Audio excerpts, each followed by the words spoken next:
And again, more. Again, this is more from the Book of Innocence.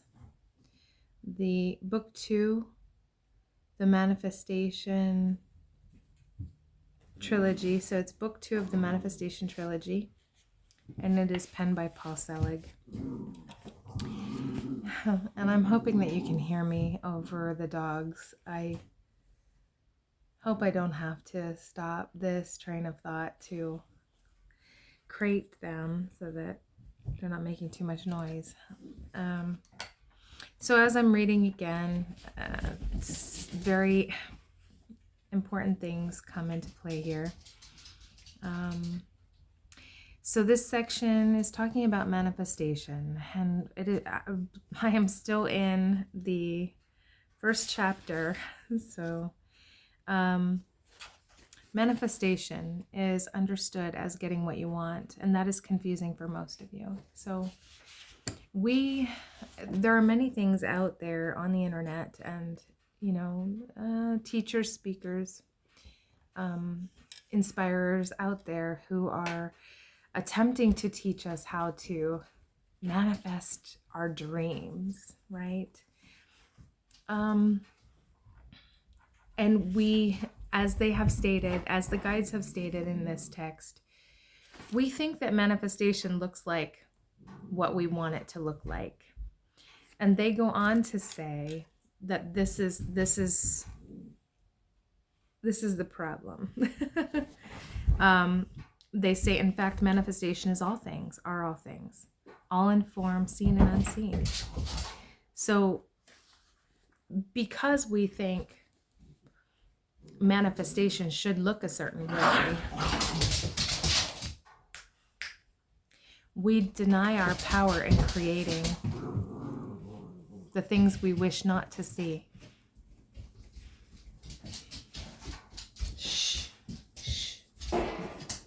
Oh, and she's going to, you want to say hi? This is Cassie. Say hi. Say hi. Yes. That's, yep, my lovely girl. And I have another little one here running around. Down. Okay. And as you can see, if you don't already know, our house is still under construction. We'll probably, let's hope it's not ongoing for the rest of my life here, but still ongoing. Okay, back to manifestation. So in our attempts to manifest our dreams, okay, we have to be careful that we're not coming from a place of lack, because when we ask for things, we are asking, if we ask for something, specific something, it's like saying that I am without that, I am lacking that, and so I'm begging for that, right? Which that has the potential. The potential is there to produce more lack, rather than understanding that if what you, the greater you, truly desires is that car, it will happen.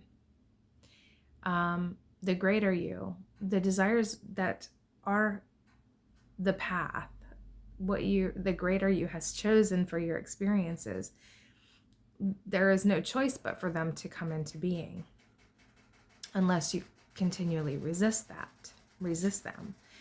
I have videos on here. One of the videos, one or two at least, are titled God Gives All Things, and that is the same idea as what they're speaking about here regarding manifestation. Is all things, God gives all things. All things are possible within God. So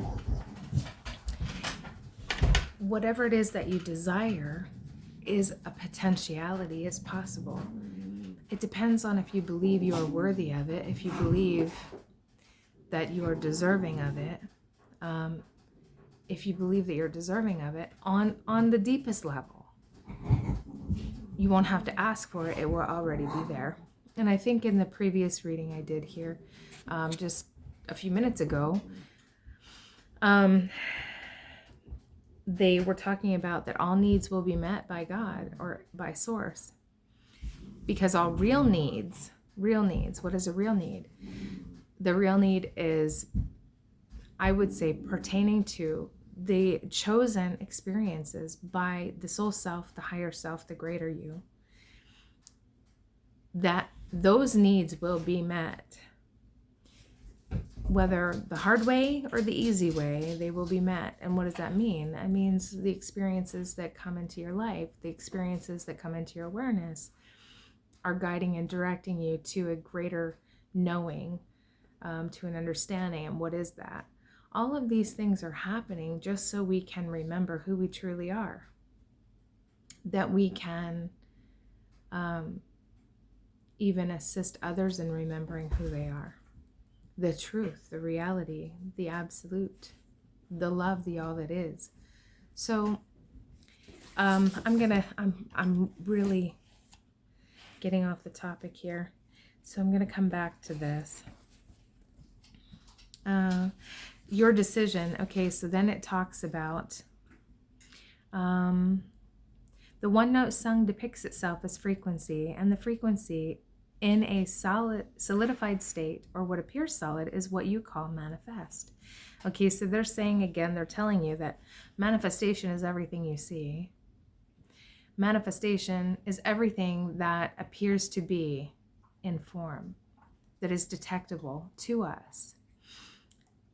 It is an act of creation, in a sense, where the possibility, the potential is here, is always here, because all potential is God, and we are surrounded by and infused with God, source. So every potential is available in every moment. Now, our act in creation is what we pull into, what we empower through our God divine power, focus of attention. We pull it into manifestation. So the idea, the potential, the idea is always there, whatever it is. When we focus, empower it, we cause it into form. That's manifestation. So another thing that I think I've said somewhere is, when you see something in the world that seems like it's outside of you, no, it's not outside of you. If you are viewing it, it is also within you. You are viewing it because there's something there for you. And sometimes when it's a difficult thing that I'm witnessing, I must ask myself, how am I contributing to that? Or how is that? Where is that within me? So to see it, a mirror, yes, a mirror out there showing us what we need to heal or rectify, showing us the corrections we need to make in our idealization of reality. And I say idealization of reality because it isn't the truth of reality. It is my idea, my perception. So when I'm seeing something that I don't like, that's difficult, that's challenging, that's hurtful, that's whatever, that's deplorable, whatever it is, I must look within myself, because that outpicturing is a reminder, is a mirror for something within me that's contributing to that. So I must then look within me. Where are the corrections that need to be made within me, within my understanding, within my belief systems that are relative to that thing? Okay, let's go on here, see what else we want to address. Okay. And they speak on more and more and more about how we like to say, this is of God, that is not of God. And they have spoken of this in other texts. This is of God, that is not of God. And that is because we pigeonhole. Okay, we like to pigeonhole things. We like to say, it must look this way. It must be this way. Or it is other than. And we have to start to unravel some of that. We have to start to re-examine these beliefs that we have about what God is. what we are. Because once we truly understand what God is, we cannot know ourselves as separate from that.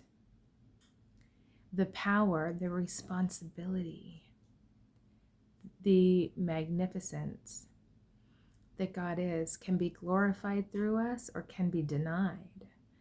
And that is a lot of what we see in the world that we don't like, is the denial of God, right? And the guides have said this, the denial of God shows up as what we call abomination. But if we refuse to see God in it, then we are not bringing the truth of reality to the world. Again, Jesus stating, be in the world and not of the world. So be able to witness these things, be able to see these things, and know that God still is. And nothing can be outside of God. So, to see the thing that is an abomination and say, this is a denial of God. This is a false belief. And this is how false beliefs become manifest through the creation of the human being that is God in form. Okay? Because you can take a powerful thing, any powerful thing, and it can be used to uplift or it can be used to destroy. And any myriad of choices in between. So, again, I highly recommend these books. The truth within them is invaluable. I would not necessarily start with the Book of Innocence because I would say it's a more advanced teaching, and each text builds on the last. So, start with the Word if that was the first, and it may have been. Start there. Get an understanding of who and what we are, at least a beginning. And then, pick up the text as you feel fit to do so. Okay, moving on. Okay, and they say, and I'm skipping down now, the world that you express in is in denial of the divine. How do we know this is so? For quite obvious reasons. All of the creations you have made that are operating as limited are chosen by you through fear. And indeed, this would include war, include poverty, include famine. Are creations born in the denial of the divine, and they are your creations.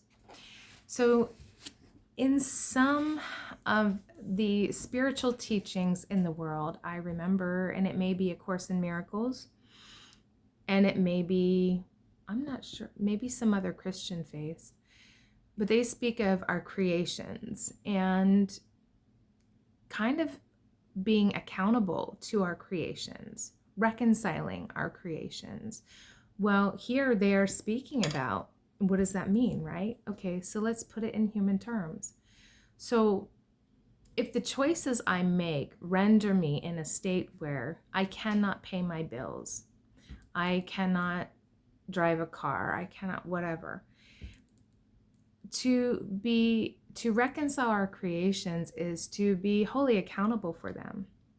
Understand that we had the great choice of all the potential that is the divine power of God, everything that ever could be and will be, and we made choices that brought into manifestation the situation we're in. Okay? That doesn't mean, and I see how that could be disempowering. Well, like here I am in this state of whatever disharmony, and I don't like where I am, and I don't want to be here. The truth of the matter is that the power that you are has created through your choices. You have created that situation and that environment. The power that you are also gets to decide whether you want to continue on that path or choose another. So this may be where I am today. Do I want to continue to be here? Do I want to make a different choice? Because the power is mine. The choice is mine. What do I want to do with this situation? First is acceptance. I accept the situation that I am in. I accept my contribution to the situation that I'm in. Now what do I want to do with it? And it's not for any of us to say what is right, wrong, or in between for you, for me, to choose to go forward. So, I think there comes a time in all of our lives where we're put in that position. We put ourselves in that position where someone that we want to understand us, someone we want to agree with us, someone we want to support our choices, will not understand why we are doing what we are doing. And when we're in that situation where we have to say, this is what I'm choosing to do because it feels right for me, even if it makes no sense to anybody else. I'm making this choice because it feels right for me. If anyone were to say that to me, that would immediately set me in my Christ space. If they could say to me, I know it may make no sense to you, but this just feels right for me, I think immediately my hands would come together and my eyes would close and my head would bow slightly. Because that is Christ within speaking to another Christ, saying, I'm sorry, I have a beep going off. Hold on. So back to that, right? The translation for that statement, if we say to another, I know this may make no sense. I know it may not seem rational or logical, but this is what feels right for me. That's really saying to my brother and my sister, I really wish, I would really like your support. I would really like your understanding. I would really like you to see where I'm coming from and to continue to love me. But even if you can't align to this choice I'm making, even if you can't see what I'm doing, I'm going to do what I must do to be the authentic self, to be the truth here. So there is so much power in that, so much power, particularly in a world that, and it's not the world, but the world that we express in, as they say, that has really directed us to be anything but our authentic selves, has really directed and encouraged us to squeeze ourselves into a mold that we would look and be and act and do and say and like everyone else. So there is so much power in being able to speak and advocate for ourselves from a place of love that says, I understand you may not get this because this has not been your experience and it's not for you. I understand, and I'm okay with you not getting it. I would really love it if you did, but I understand and know that I'm going to do what I must do, even if you disagree, even if you can't see the sense in it. It's my journey, Now also, from being able to be in that position, from being that empowered self that says, I got myself here. not from a state of victimhood, not from a place of fear, but from a place of, yes, I see, I contributed to this. This is how I got here. From that place of power, then, we can also be a loving support for others, even if we disagree or think they are making a poor choice or whatever the case may be. We can be the ones to say, my brother, my sister, I see that you must go through this. I see that you must travel this path. I see. And from that place of love, loving allowance, loving accepting, and hopefulness that whatever is to be gained by that, and I'd say gained, because even if you think it's a bad choice or a less than beneficial choice for them, there is something to be gained. All these things tie together, and then the question comes back to, seek ye first the kingdom. What does that mean? That means I know who I am as the child of God, using Christian terms here. I know who I am as the point of attention of God's source, all that is.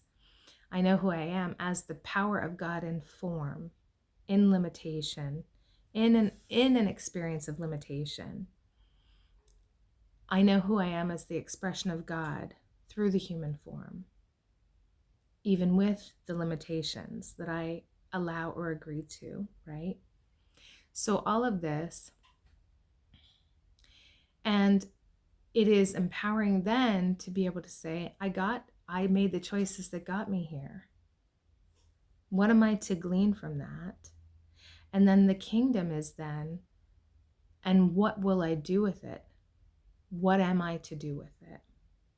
And even if that is looking at a choice that another person is making, a brother, sister, child, whatever is making, is to say, seek ye first the kingdom, is to say, Father, guide me. Father, allow me to feel the truth. Allow me to know. Move me as I need to move. Speak through me what needs to be spoken. Seeking first the kingdom is that simple, is always looking to the Father, to God, to Source, to all that is, or to the higher self, however you want to see it, that chose the incarnation here, and say, what is it that you want me to do with this? How do you want me to be in this moment? How do you want me to show up? How do you want me to express? Seek ye first the kingdom. Know that. Say, Father, I only want to express your will for me on this planet. I only want to express that which I am here to be. I only want to think the thoughts that encourage and allow me to be the truth of you here. And that's what that statement means. And all of these things are connected. So I'm sorry, I digress. Back to the text. Okay. Back to the text. There was another thing in here I'm going to skip ahead to. They go into speaking about free will, and we already touched on that in the last video before I got to this part of the reading. They say, and this I have underlined in my text, you may choose to see God, choose to limit God, or choose to deny God, and that will be your experience. So we have already touched on that in this video with some of the things that we talked about, the limitations. I just made that statement that, we are the power of God in the human form, manifest here on the earth plane. We are the expression of God. Whatever expression we have come to deliver. So, in all that we see, even the abominable, even the that now I have to look up that word, abominable. Even that which we think is that which we abhor. Okay, so squirrel, I just got lost. Even in the things we detest, we choose to see God, to limit God, or deny God, and that will be our experience. So the more we choose to see God, the more of God we will see. The more we choose to limit God, the more opportunities we will have to limit God or choose again. Or to choose to deny God, we will get more opportunities to deny God or to choose again. And that will be our experience. So, until we accept the wholeness, the fullness of God, we will continue to have opportunities to make a new choice. So we will be given the same, some people will say we'll be given the same lessons, the same challenges over again until we choose another way. But I don't know. I don't know how much it benefits us to look at it in that way, but I know the truthfulness of it, that if we choose to see God, we will be given things that we see God in. That we don't have to rise above to see God, because we already see God. So we can see God in its beautifulness, from a place that looks like what we think God is, rather than being challenged and given over and over opportunities to see God in things that we would deny God in. I know that was really a rambling, incoherent last few sentences there. I apologize for that. So I think that's where I'm going to end today. Well, I can't promise it'll be today, because I may have more that comes up if I do more reading. In peace and in love, may be blessed.